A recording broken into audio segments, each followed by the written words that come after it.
Wait. Did you know na pwede kang mamultahan ng up to 1 million Taiwan dollars or roughly 1.85 million pesos kapag nahuli ka na nagpapasok ng karne or any animal product pa Taiwan? And best believe na malaki yung chance na mahuhuli ka talaga kasi Taiwan has one of the strictest customs inspections in the region.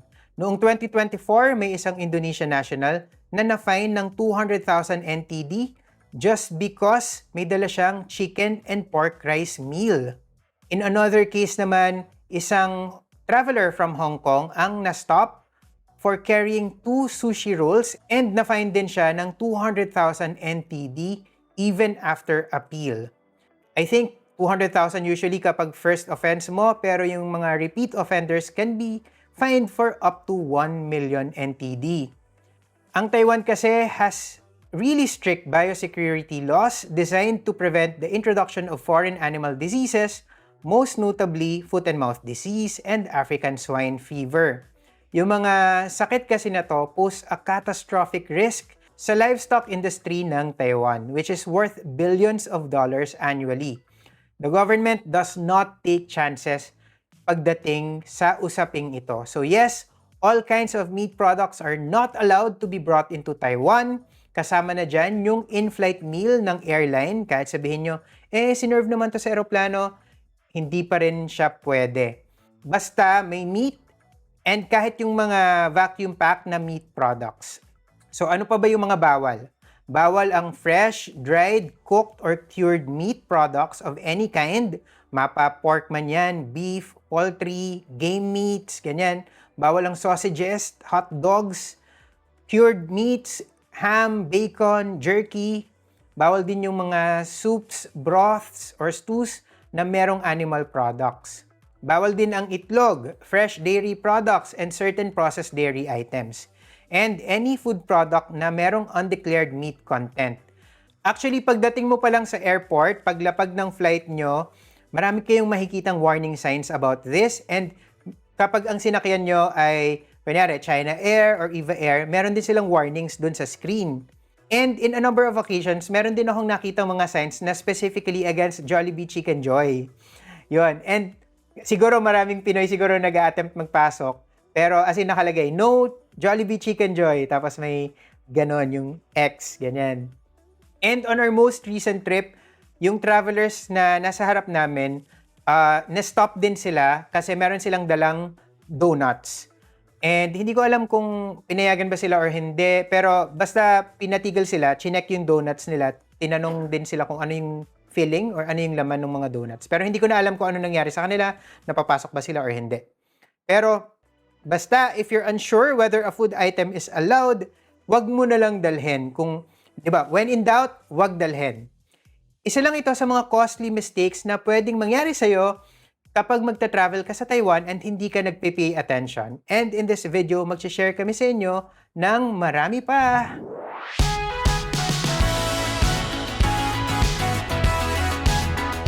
Hey there, poor traveler! We are Vince and Josh. We have been traveling for the past 16 years and isa sa pinakamadalas naming mabisitang destination ay Taiwan. Pero, like any other destination, may mga bagay na hindi natin dapat gawin and mga dapat iwasan dito. Before natin i-reveal yung mga yan, know that we consistently publish informative travel videos, so be sure to subscribe to this channel, itap mo lang yung subscribe button, ring the bell beside it, and turn on notifications para lagi kang updated kapag may new episodes tayo. If sa Facebook ka naman nanonood, join our 1.1 million strong community by liking and following this page too.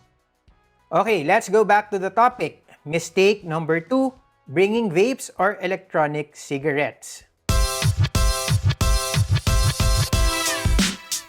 Sobrang strict din ng Taiwan sa pag-regulate ng electronic cigarettes and vaping devices.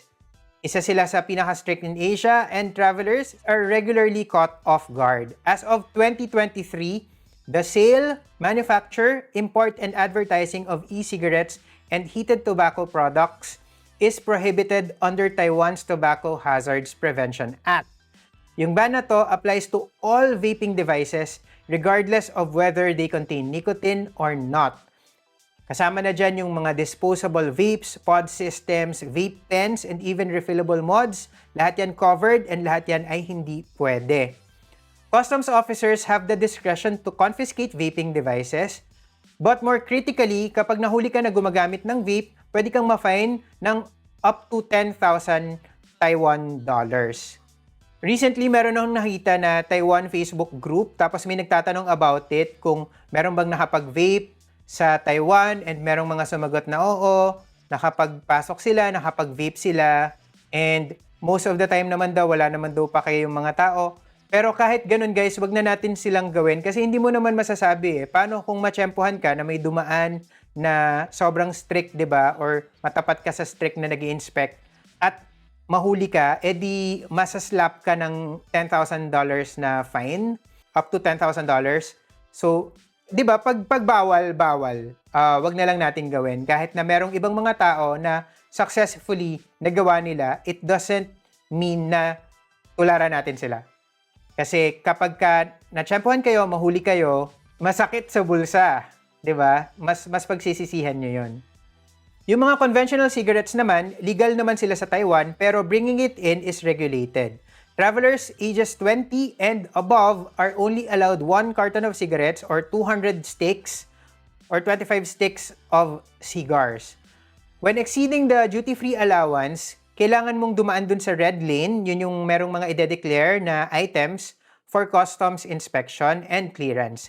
And kapag hindi ka nag-declare, tapos nahuli ka, pwede ka ring ma-fine ng 1,000 NTD for every 200 sticks or for every carton over the allowed quantity. Yun. Smoking is restricted din in public spaces. Merong mga designated smoking areas, pero in most public na spaces nga like restaurants at saka yung mga indoor establishments, bawal doon. And yung mga violators, pwede ring ma-fine. So, ayun. So, make sure lang na alam nyo, kung smoker kayo, make sure na nasa tamang smoking area kayo. Again, pagdating sa smoking, meron kayong mababasa na parang hindi naman sila ganun ka-strict, pero wag nyo pakinggan yun. Sundin natin kung ano yung batas nila. Tayo yung dayo. Mistake number 3, ignoring the entry requirements and visa exempt limitations. Ang Taiwan, they have been incredibly generous with visa-free entry for many nationalities.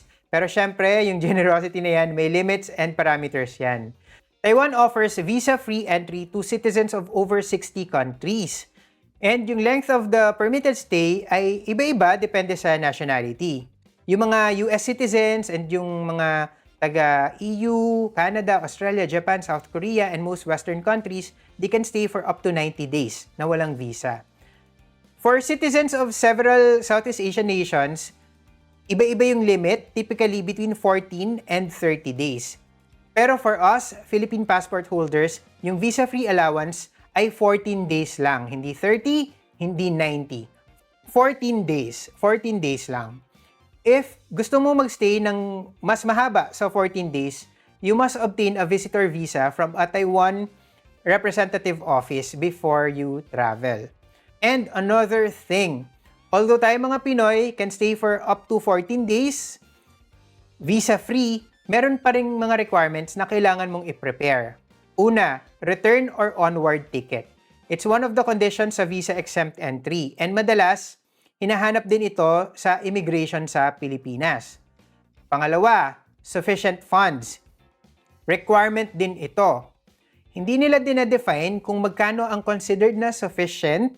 And to be honest, never pa akong natanong about pocket money sa Taiwan. And wala rin akong kakilala na natanong nito.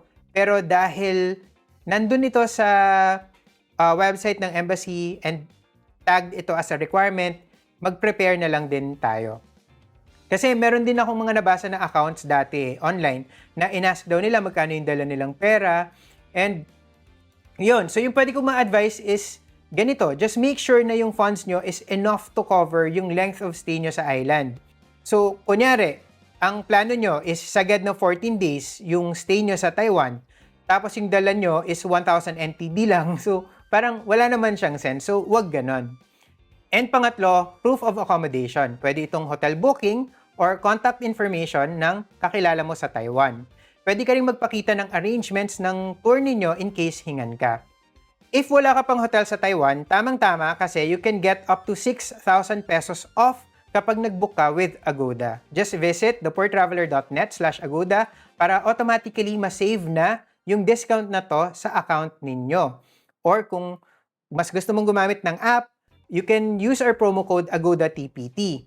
So pagkabukas mo ng app, makikita mo yung bottom menu, tapos tap mo yung deals. Tapos may lalabas na coupon field. Enter mo lang AGODATPT, all caps.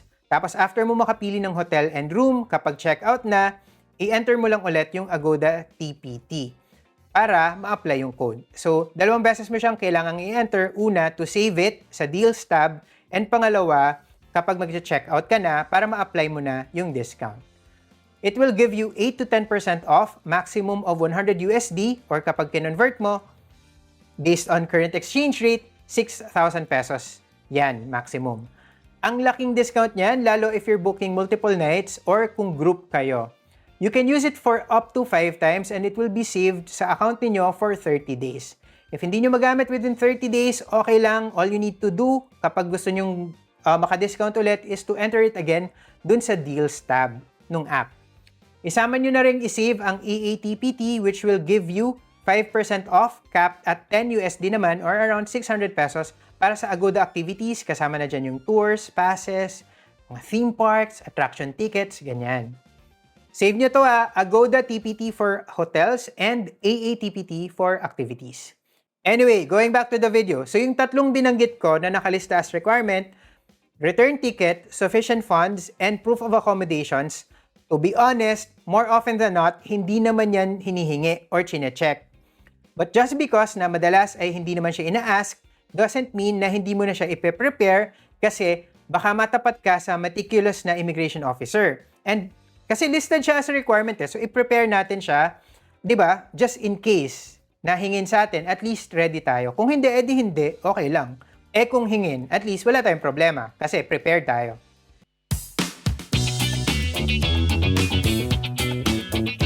Mistake number 4, skipping the Taiwan arrival card.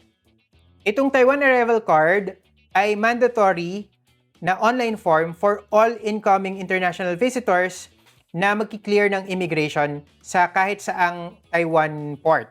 Kumbaga sa atin, ito yung e-travel nila. Hihingin nito yung personal details mo at yung travel details, saan ka magsistay, anong address, ano yung contact information mo, ganyan. Doon lang kayo medyo mahihirapan kapag hiningi yung hotel address and yung phone number ng hotel. Kasi syempre most of the time hindi naman natin kinukuha yun. Alam lang natin yung pangalan ng hotel. So yun, hinihingi kasi siya. So i-prepare nyo lang siya. Kung nag-Taiwan na kayo before tapos hindi nyo to na-encounter, sasabihin nyo, wala namang ganyan eh. Kasi bago lang to. It officially replaced yung physical na paper version nung 2025 lang. So, yun. So, bago lang. And online na to ngayon. Kailangan nyo siyang gawin dito sa link na to. Makikita nyo sa screen. And ilalagay din natin sa pinned comment and description ng video na to. Tandaan, libre lang ito. If yung website kung saan kayo nagko-complete ng form na to ay biglang naningil, ibig sabihin nasa scam ka, nasa maling website ka, exit immediately. Basta dapat hindi ka magbabayad for this.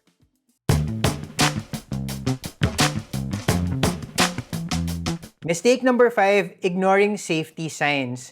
Sobrang safe naman ng Taiwan by any measure, pero syempre, kailangan mag-ingat pa rin tayo and sumunod sa mga warning signs kasi minsan dun tayo napapahamak and marami ng mga instances, marami ng mga accidents ang nangyari kasi ni-ignore ng mga turista yung mga signs or yung iba hindi nila napapansin yung sign, yung iba alam naman nila pero nilalabag pa rin, alam nyo yun. So, wag natin gawin yon.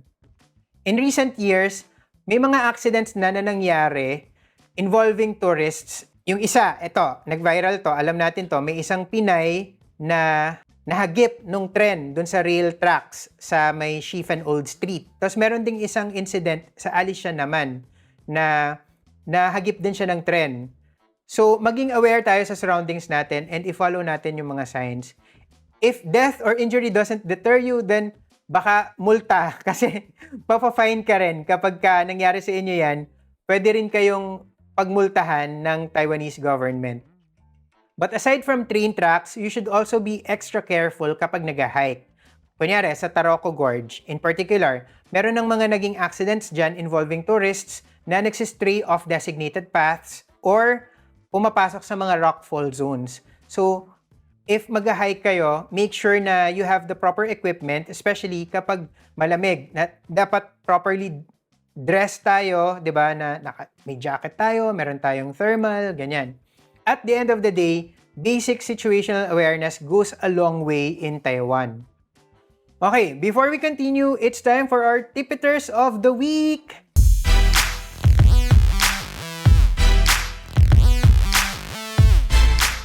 And shoutout natin si AJPP8RB.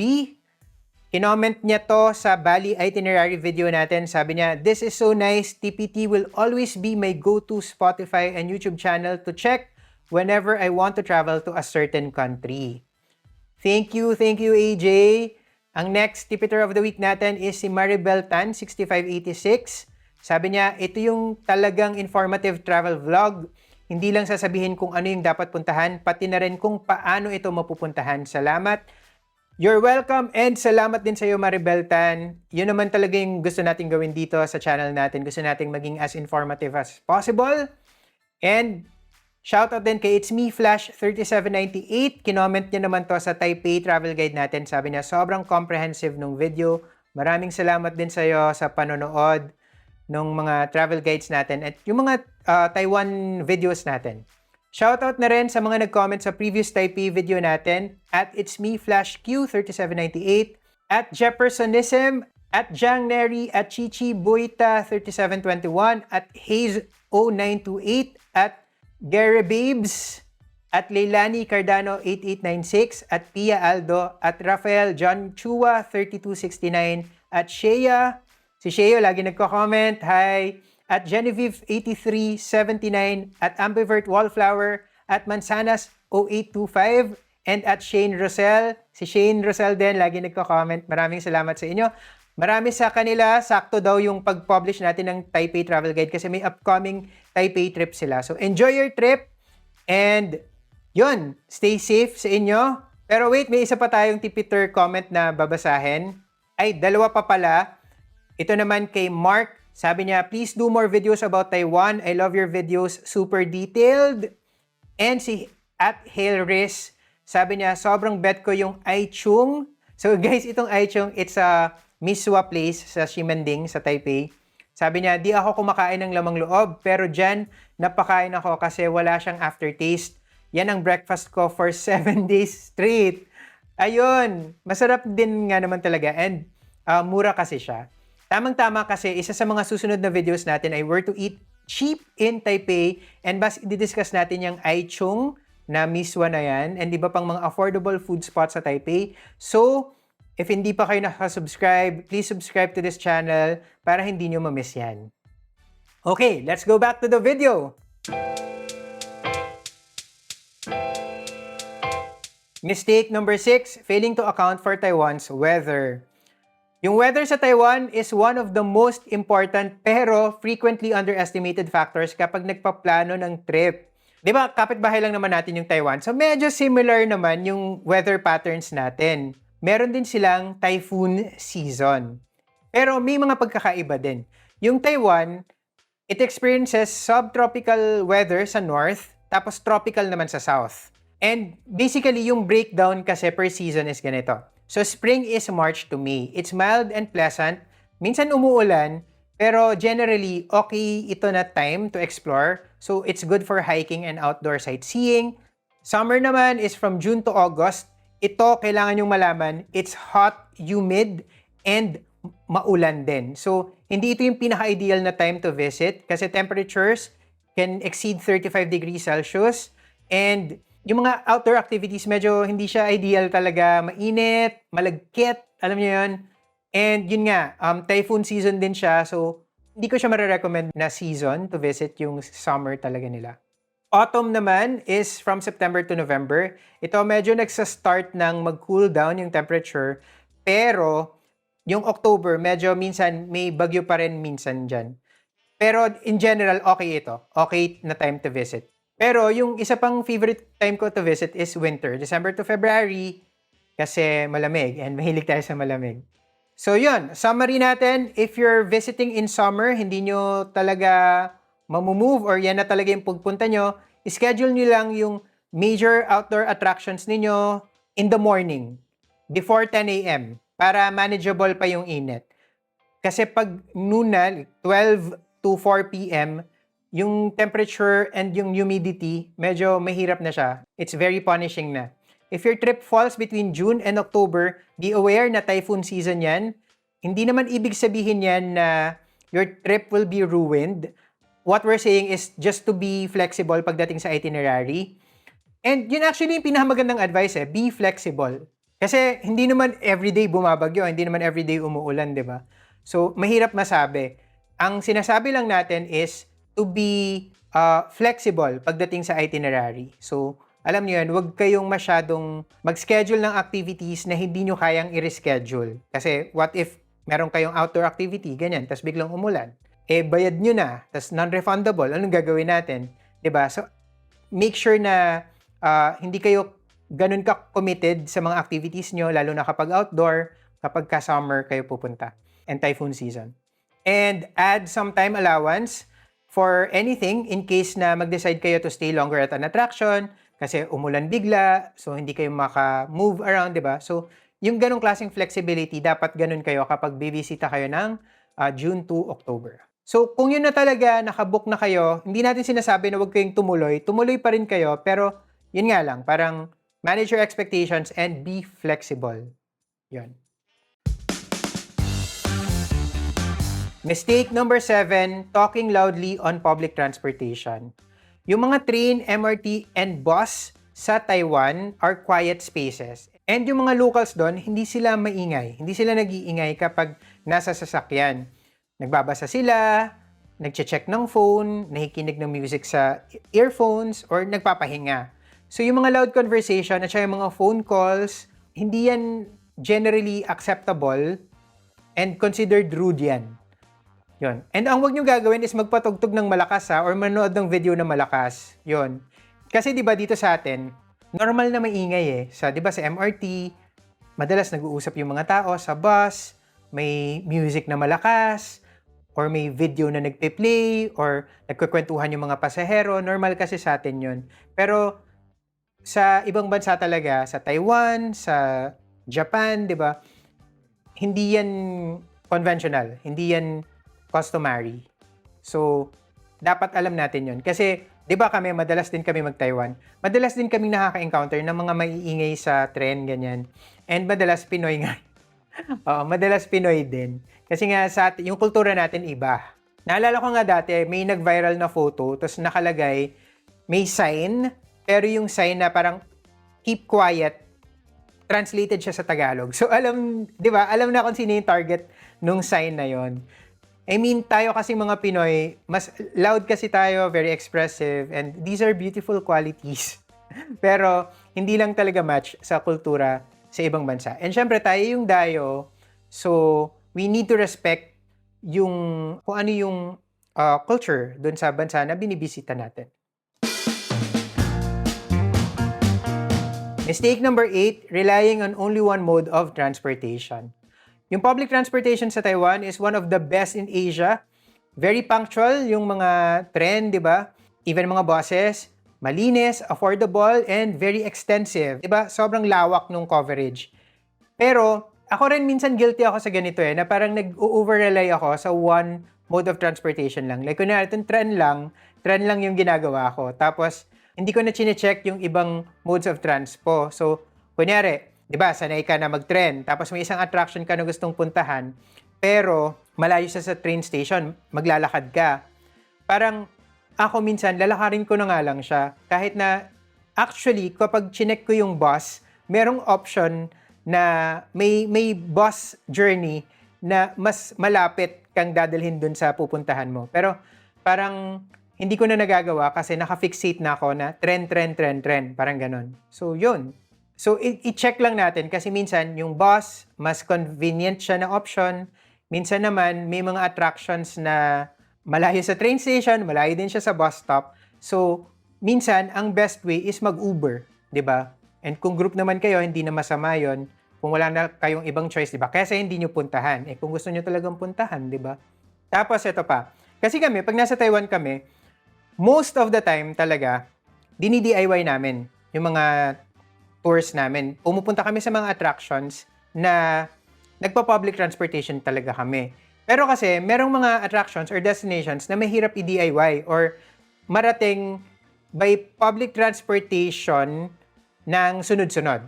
Kunyari, kung isa-isa lang kaya pero kapag pinagsunod-sunod mo siya, medyo mahirap na siyang gawin.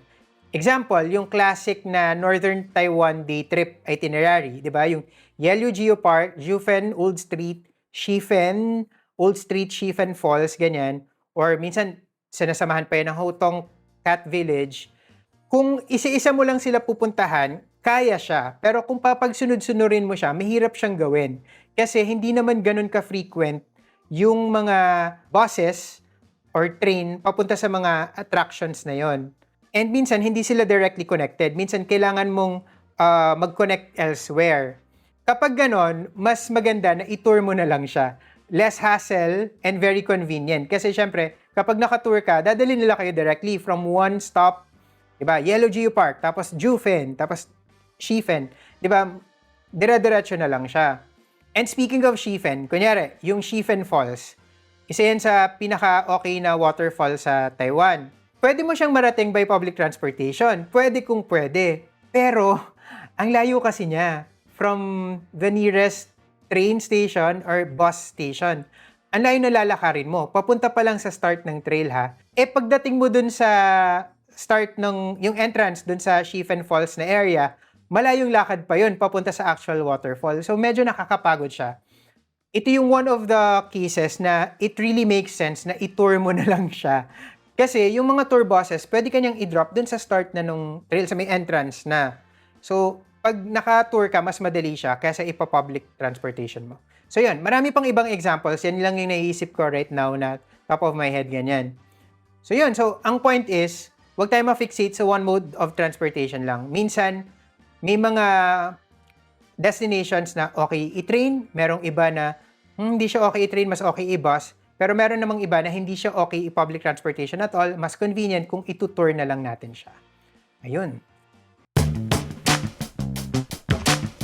Mistake number 9, tipping, in most cases at least. Tipping is not customary in Taiwan. Yung mga service workers kasi sa Taiwan, including yung mga restaurant na waiters, hotel staff, ganyan, they are paid a fair wage and hindi sila nagre-rely sa tips to supplement their income. Marami sa mga mid-range and upscale restaurants, pag tiningnan mo yung bill mo, they already add a 10% service charge na clearly listed sa menu din naman nila. Nandun, minsan may nakalagay na doon na parang this restaurant charges 10%. So technically, in most cases, hindi mo naman talaga kailangang mag-tip. Pero yun, if gusto mo mag-tip, you're free to do so naman if you want to show how much you appreciate the service, lalo na 'di ba sa mga tour guides, ganyan, nakasama nyo ng matagal, isang buong araw, 2 araw, ganyan. Pwede naman. I'm sure na appreciate yan ng mga guides, pero yun nga, optional pa rin naman talaga siya. Mistake number 10, not knowing escalator etiquette. Okay, ito, medyo complicated to. For decades, ang fino-follow kasi na escalator convention sa Taiwan ay halos kapareho ng much of Asia and Europe. You stand on the right and allow others na maglakad on the left. So yung system na to, naging deeply ingrained na sa commuter behavior sa Taiwan, lalo na sa MRT, where practically enforced siya by social pressure. Pero in Taipei kasi, in some stations, yung rule na to kasi is being actively reconsidered. In recent years kasi, a growing body of research and real-world traffic studies have demonstrated na less efficient actually kapag ginawa yung parang may one side na nakatigil and may one side na naglalakad. Parang it makes more sense na parehong side ay nakatigil. Mas efficient kung all passengers stand on both sides. Sa Taipei Main Station, since around 2020, meron ng mga lumalabas na signs urging passengers na mag-stand on both sides. And yung walang space para maglakad yung ibang tao, nagiging common na siya. And minsan ina-announce pa nga siya dun sa parang intercom, ganyan. The goal is to reduce congestion during peak hours and improve overall passenger flow. Hindi mo siya maiisip kapag unang tingin, pero actually, based on study, mas maraming tao yung matatransport kung occupied yung both sides. Kesa kapag kasi 'di ba at the end of the day, konti lang yung gumagamit ng nasa left side eh. 'Di ba? 'Yon, magulo siya pero actually pag inisip mo, oo nga, tama 'yon. Kesa basta ganon. So, ano ba yung dapat gawin?